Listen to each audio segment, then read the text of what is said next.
plantar pressure elevation is very common in patients with diabetic neuropathy, and as you said, in studies that I was leading in Sheffield over 20 years ago, we showed a very strong association between elevated plantar pressure and insensitivity in a cross-sectional study initially, but later in Manchester we showed in a prospective study that patients with insensitive feet and high foot pressures have a markedly increased risk of developing a foot ulcer, and this was published in Diabetologia over 10 years ago.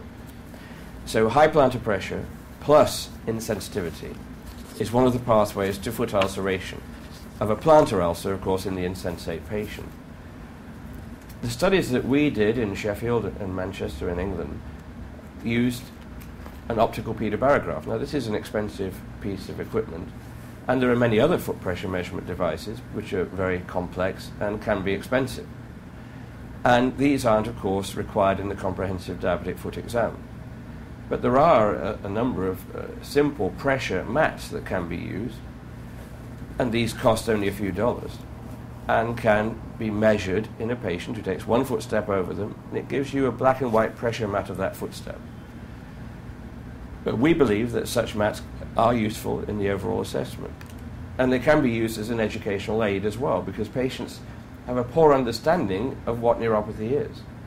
But if you show them that they've got loss of sensation, for example, they can't feel the tuning fork on the great toe when their partner can, and that you show them their own footprint, and the darker areas represent those of higher pressure. Dark equals dangerous. They can take that and pin that in their bathroom, so when they're checking their feet each day, they can remember to look at those particular high pressure areas under their own feet. So to summarize, a number of studies have shown a strong relationship between insensitivity, i.e. peripheral neuropathy, high pressures, and the genesis of foot ulcers, and therefore simple pressure assessment is a useful tool in the overall assessment of that patient at risk.